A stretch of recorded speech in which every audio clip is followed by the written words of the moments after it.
Olá, boa noite, pessoal. Vocês que estão aí já entrando.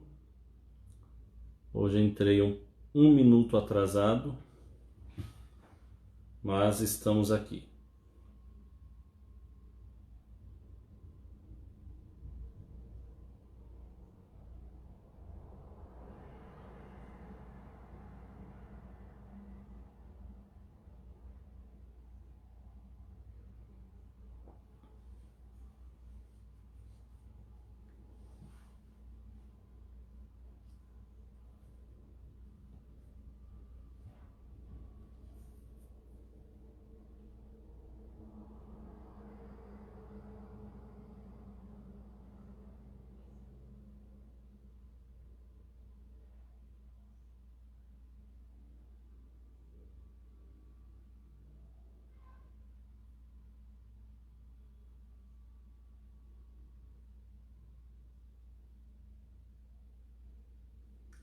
Vamos dar alguns minutos apenas para que os que não chegaram ainda possam chegar. Pelo que estou vendo aqui, já estamos em 54 pessoas acompanhando essa nossa live.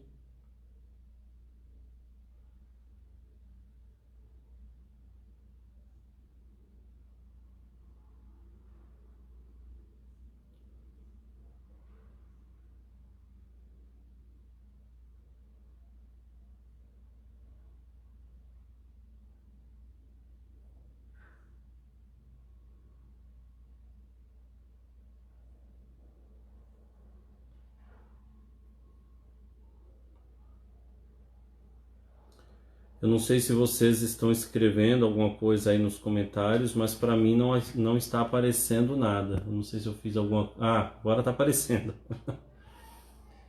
Eu tinha mexido aqui, não tinha percebido. Então, boa noite, Andréia, Cícera. Boa noite a todos os que me deram boa noite antes. Eu não vi. Boa noite, Vera. Márcia, boa noite. Andresa, boa noite. Deus abençoe. Deus abençoe a todos. Boa noite, Paulinho.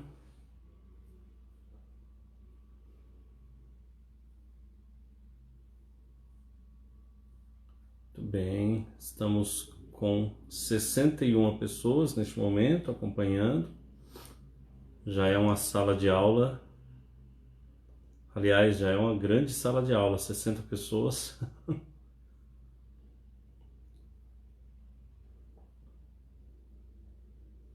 Boa noite, Carla, Valnísia, Agnaldo.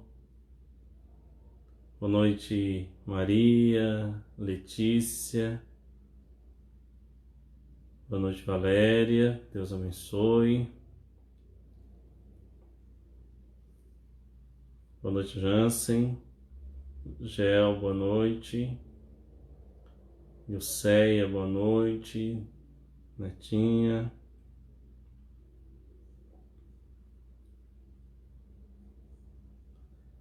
Maria do Rosário, Cleide, boa noite. Boa noite, Maria Dulce.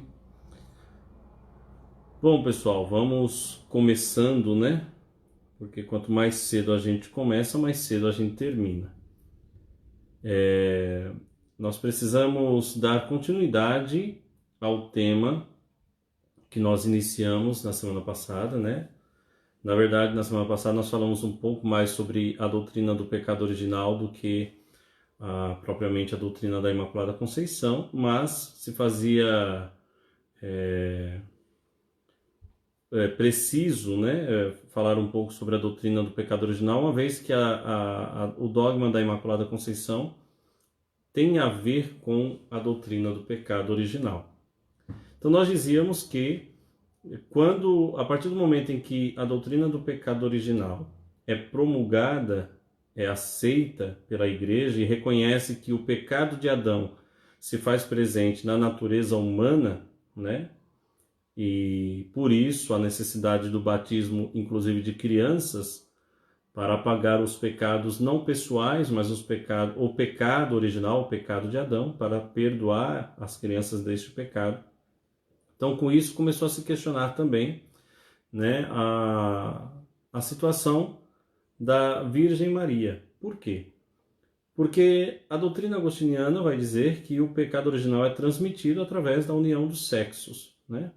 Nós sabemos que em Maria, aliás, na geração de Jesus, no ventre de Maria, não houve, né, a participação do homem, uma vez que é o Espírito Santo quem gera o Filho de Deus no ventre de Maria. Entretanto, ao ser gerado no ventre de Maria, o Verbo Divino teria contato com alguém que teve contato com o pecado original, uma vez que Maria vai ser gerada pelos seus pais através da união dos sexos, né? Através da relação sexual. Então, como entender a encarnação do Verbo, né? E o Verbo manter-se inteiramente puro em um corpo que teria sido manchado pelo pecado original. Para os cristãos, isso era um absurdo, né? O Verbo de Deus, que é o próprio Deus, o totalmente santo, o inteiramente puro, não poderia ter sido gerado no ventre de uma mulher que, por um pequeno instante que seja, tivesse tido contato com o pecado, né? Que seja o pecado de Adão, mas não deveria, uma vez que é Deus quem nasce de Maria, não é? Não é só mais um ser humano, mas é o próprio Deus. Daí começa a se trabalhar a ideia de que Maria deveria ter sido preservada do pecado original em vista da encarnação do Verbo, tá? Nós não poderemos, claro, falar muita coisa, tratar todos os padres da igreja que já apontam, né, para essa formulação, né, que mais tarde se transformaria em doutrina. Mas nós vamos citar alguns padres da igreja que já vão trabalhar a ideia de que Maria é a toda pura, né? É a sem mancha. Primeiro, onde que nós encontraríamos a base bíblica para a doutrina da Imaculada Conceição? Se nós procurarmos na Bíblia, claro, vocês não vão achar nenhum termo, né, claro que diga Maria foi concebida sem pecado. Isso não vai ter nas Sagradas Escrituras. Assim como não tem uma nota clara nas Escrituras dizendo Maria, a Mãe de Deus, né?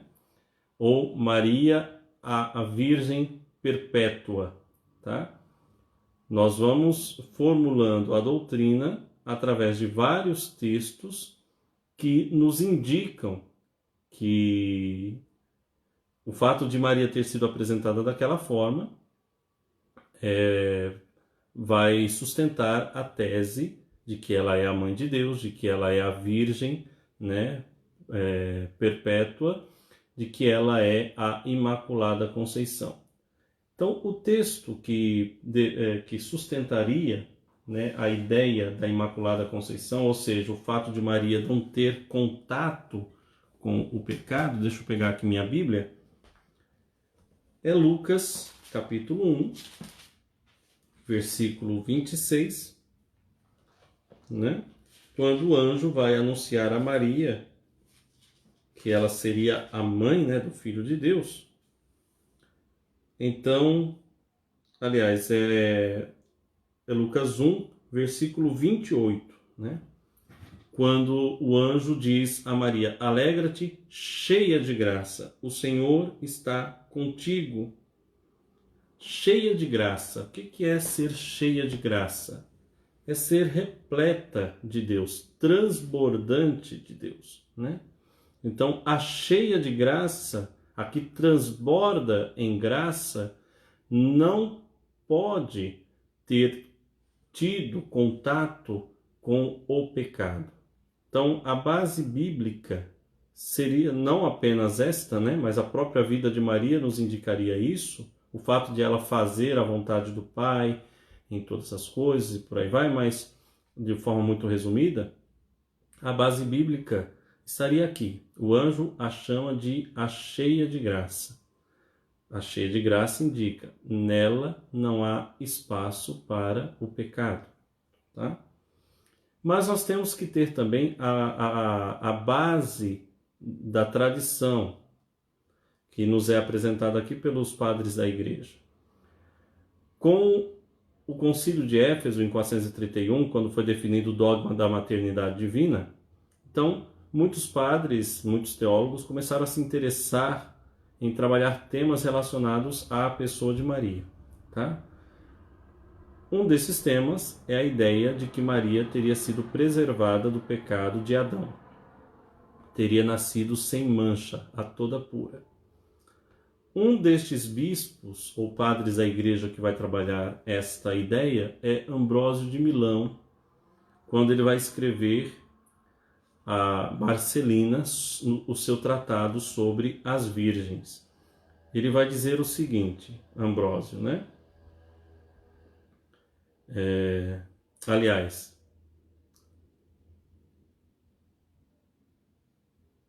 Ambrósio vai dizer que Maria, ela é exemplo de santidade para todas as virgens. E junto com Ambrósio, depois Agostinho também vai defender essa mesma santidade. O texto que eu queria citar, na verdade, é de Agostinho, não é de Santo Ambrósio, tá? Agostinho vai dizer uma coisa interessante, também falando sobre as virgens.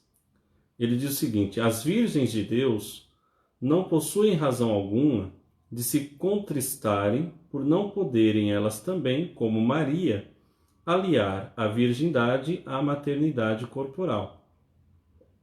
Não pode haver senão aquele cujo nascimento é sem outro igual, que possa dignamente devê-lo à virgindade. Contudo, o que é fruto de uma única santa virgem, e é interessante o termo santa, tá bom? Que indica a ausência de pecado. Única santa virgem é a glória de todas as outras santas virgens, pois elas também, unidas a Maria, são mães de Cristo, se fizerem a vontade do Pai. E é por essa razão que Maria é ainda mais louvada, conforme a afirmação de Jesus. Aquele que fizer a vontade de meu Pai, que está nos céus, esse é meu irmão, minha irmã e minha mãe. Maria, portanto, ao fazer a vontade de Deus, é corporalmente só mãe de Cristo, mas espiritualmente é também sua mãe e irmã. O que eu chamo a atenção? Maria é colocada como exemplo de santidade para todas as virgens, tá? Em outro lugar, ele vai dizer também,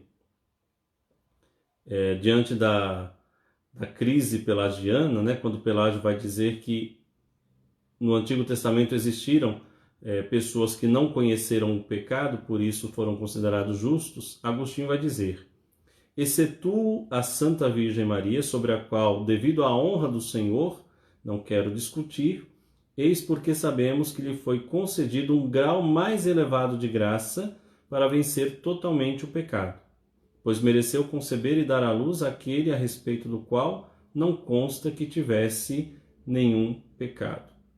Então, ele coloca Maria em um grau mais elevado de graça. Mas aqui nós não temos nada ainda muito claro, tá bom? Então vamos mais para frente, que nós temos outros padres da igreja que vão trabalhar melhor a questão da Imaculada Conceição.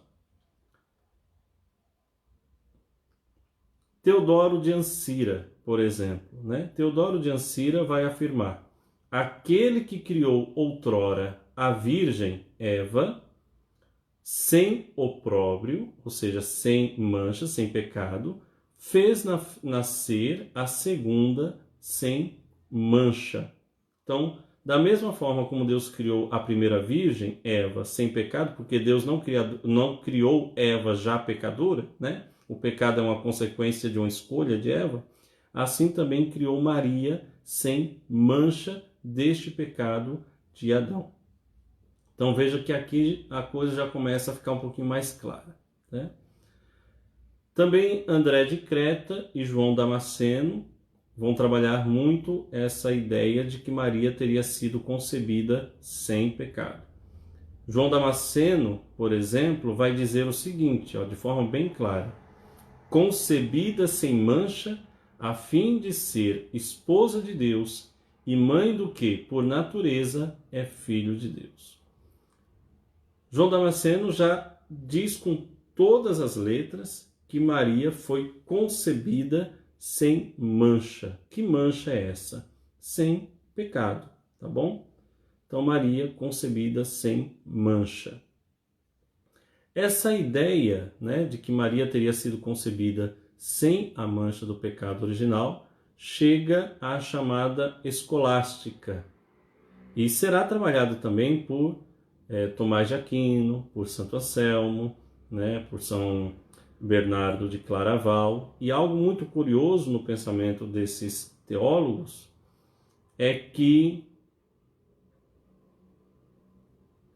estes teólogos vão dizer que Maria teria sido redimida no primeiro instante de sua geração, mas não significa que ela não tivesse sido concebida sem o pecado original, né? Então, Tomás de Aquino, por exemplo, vai dizer que já no ventre Maria é redimida, no ventre de sua mãe Maria é redimida. Mas se Maria é redimida no ventre, supõe-se que em um pequeno instante que seja, Maria tenha conhecido o pecado de Adão. E por isso, né, segundo alguns teólogos posteriores, Maria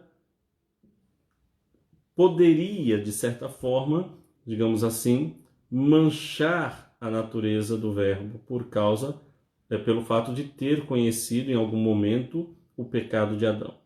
Tomás de Aquino, por exemplo, vai dizer o seguinte: foi contudo necessário que fosse concebida com o pecado original, dado que foi concebida pela mistura dos dois sexos. Com efeito, só para ela estava reservado o privilégio de conceber virgem o Filho de Deus. Mas a mistura dos sexos, a qual depois do pecado do primeiro pai não pode dar-se sem libido, transmite o pecado original à prole. O que Tomás de Aquino está fazendo? Ele está recorrendo à doutrina de Santo Agostinho para afirmar que Maria não pode ter sido concebida sem o pecado original, uma vez que ela foi concebida através da relação sexual. Lembra que eu disse que, para Agostinho, é através da relação sexual que se transmite o pecado original ao seu descendente, à criança, né? Porque a relação sexual estaria contaminada pela libido, pela concupiscência, pela inclinação pelas paixões da carne. Nesse sentido, segundo São Tomás de Aquino, se houve relação sexual entre os pais de Maria para que ela nascesse, essa relação teria acontecido através da libido. E a libido seria sinal da presença do pecado original. Nesse sentido, Maria teria sido concebida com o pecado original, segundo São Tomás de Aquino, né? E depois, no ventre, teria sido redimida. Continuemos aqui o que diz Santo Tomás. Isso não retira em nada a santidade de Santo Tomás, tá bom, minha gente? Essa época é uma época de formulações teológicas, de discussões teológicas, então não tinha nada acabado ainda. Tem muita doutrina que não estava acabada, tem muitas doutrinas que estavam sendo discutidas. Tanto é que Duns Scotus vai falar sobre isso, mas só séculos depois é que o Papa vai promulgar a doutrina da Imaculada Conceição, tá? Então, continuemos aqui o que diz Tomás de Aquino. Deve ter-se, portanto, que foi concebida com o pecado original, mas foi purgada ou purificada dele de modo especial.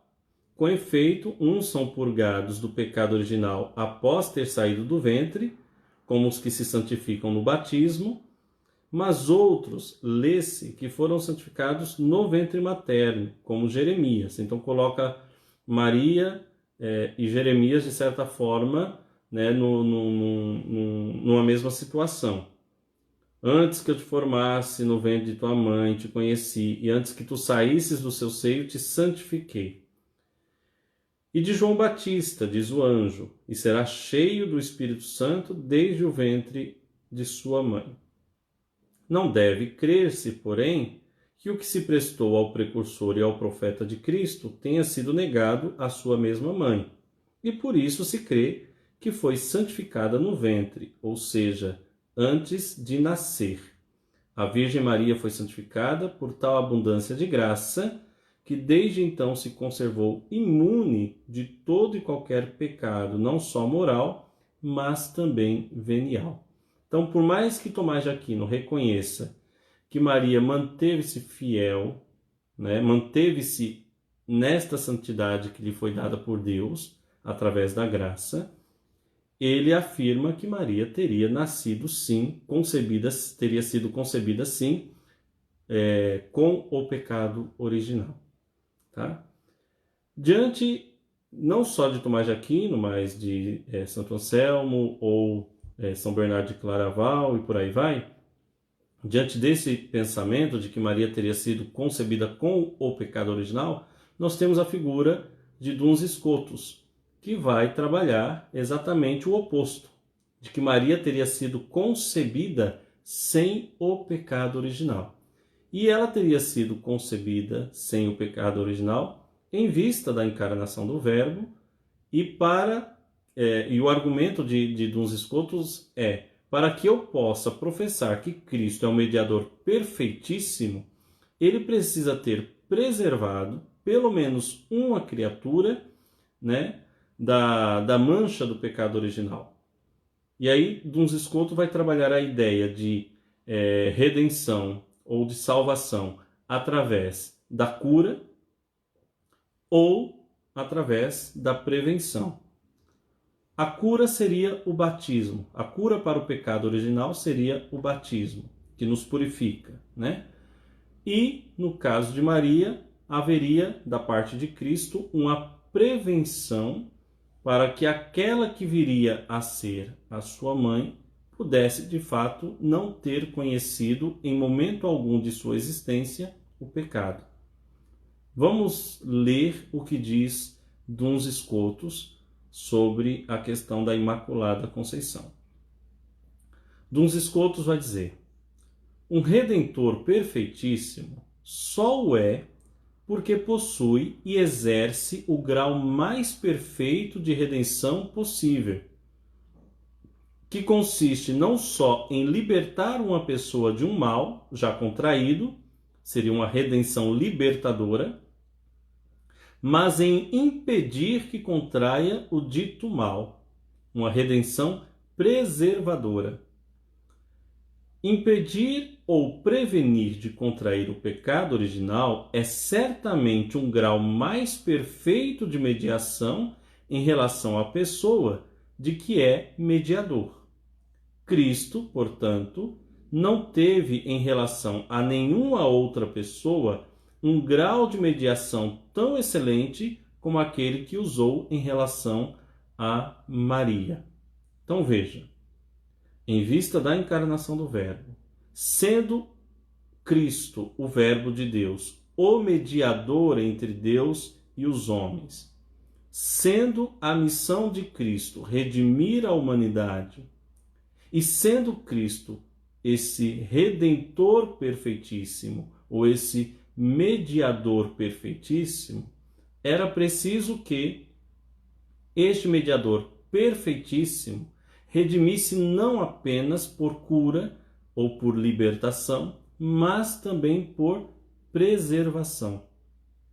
Nesse sentido, é preciso que se creia, é conveniente que se creia que pelo menos uma das criaturas humanas foi preservada do pecado original de Adão, para que, de fato, Cristo possa ser considerado mediador perfeitíssimo. E esta criatura que foi preservada do pecado de Adão seria a sua própria mãe, né? Em vista da encarnação do Verbo. Tá? Então, ela é concebida sem pecado, para que o Verbo, ao habitar em seu ventre, habitasse no ventre de alguém que, em momento algum de sua existência, tivesse tido contato com o pecado de Adão, né? Percebe aqui o argumento interessante de Duns Scotus?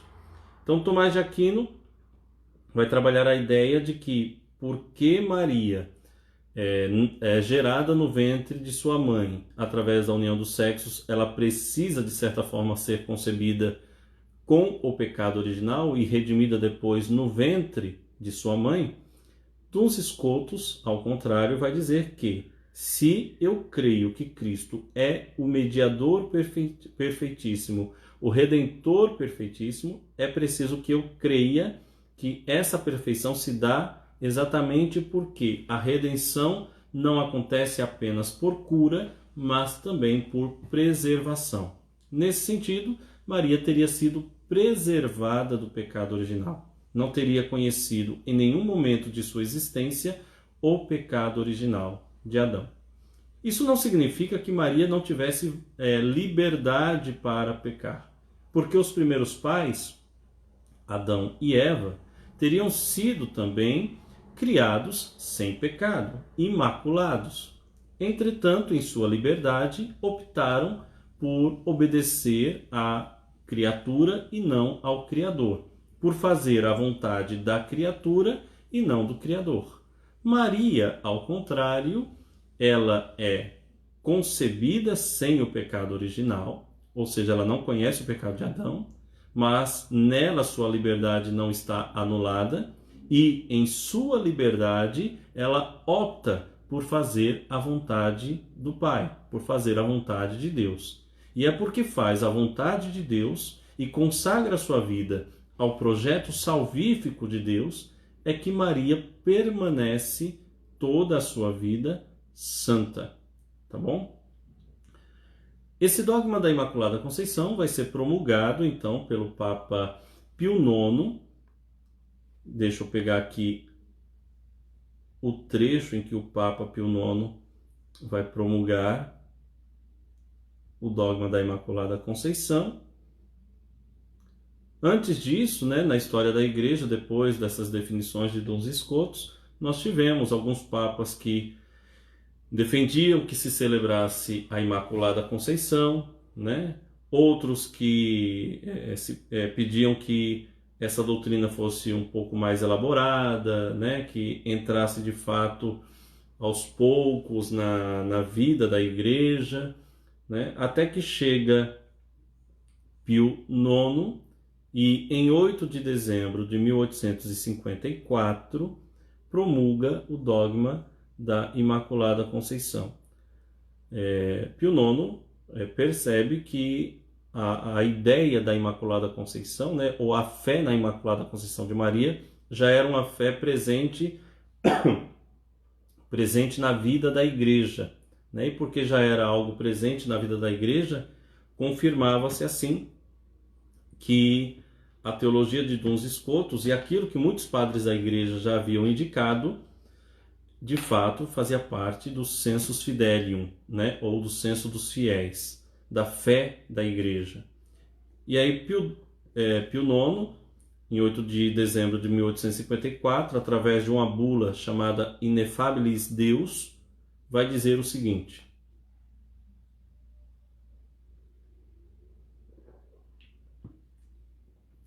para a honra da santa e indivisa Trindade, para adorno e ornamento da Virgem Deípara, lembra-se, né? Deípara significa aquela que dá a luz a Deus, né? Deípara, para a exaltação da fé católica e incremento da religião cristã, com a autoridade de nosso Senhor Jesus Cristo, dos bem-aventurados apóstolos Pedro e Paulo e nossa, declaramos, proclamamos e definimos a doutrina que sustenta que a Beatíssima Virgem Maria, no primeiro instante de sua conceição ou de sua concepção, por singular graça e privilégio do Deus onipotente, em vista dos méritos de Cristo, isso é importante, tá?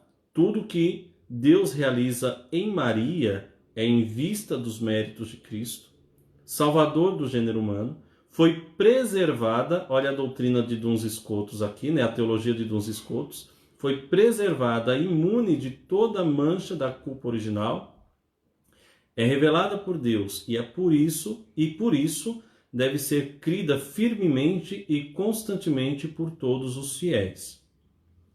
O que Pio IX está dizendo, né? Uma vez que se considera que a Virgem Maria, em vista dos méritos de Cristo, foi preservada do pecado original, e a Igreja reconhece essa doutrina, todos os fiéis católicos agora devem abraçar essa doutrina como a doutrina da Igreja. Então, todo fiel católico é chamado a crer no dogma da Imaculada Conceição, assim como em todos os demais dogmas, porque é uma verdade de fé, faz parte do chamado Depositum Fidei, ou o depósito da fé da Igreja, tá? Os conteúdos dogmáticos, digamos assim, tá? Então, apenas a partir de 8 de dezembro de 1854 é que a Igreja promulga o dogma da Imaculada Conceição. Embora desde o século IV, V, já se trabalha a ideia de uma santidade, né, diferente na pessoa de Maria, diferente dos demais santos, e mesmo que nós tenhamos textos dos padres da Igreja, por exemplo, como João Damasceno, que deixa bem claro que Maria foi concebida sem mancha, né, somente em 1854 é que a Igreja vai definir o dogma da Imaculada Conceição. Lembrando, né, ao contrário dos dois dogmas anteriores, que foram definidos em concílios, né, o dogma da Imaculada Conceição é definido por um Papa. Tá? Claro que ele define após consulta, né, aos bispos, consulta aos teólogos e por aí vai. Depois desse dogma da Imaculada Conceição, nós teremos o dogma da Assunção de Nossa Senhora. E é interessante porque o dogma da Assunção de Nossa Senhora tem muito a ver também com o dogma da Imaculada Conceição. Porque o livro do Gênesis vai afirmar que o homem e a mulher encontraram-se com a morte ou tornaram-se mortal por causa do pecado original, né? Se Maria não conheceu o pecado original, é possível dizer que Maria experimentou a morte, né? Essa resposta nós vamos ver na próxima semana, com o dogma da Assunção de Nossa Senhora, tá bom? Pessoal, é isso. Creio eu, aqui pelas minhas contas, que nós teremos, além da próxima aula, mais uma aula, tá certo? E depois eu dou férias para vocês. E é isso. Na próxima semana a gente se encontra novamente. Vamos rezar uma Ave Maria e pedir a Nossa Senhora que possa estar sempre ao nosso lado, nos protegendo, também nos guiando, nos indicando, né, o caminho que nos leva a seu Filho Jesus. Ave Maria, cheia de graça, o Senhor é convosco. Bendita sois vós entre as mulheres, e bendito é o fruto do vosso ventre, Jesus. Santa Maria, Mãe de Deus, rogai por nós, pecadores, agora e na hora de nossa morte. Amém. Que o Deus Todo-Poderoso abençoe cada um de vocês. Ele que é Pai, Filho e Espírito Santo. Amém. Boa noite a todos.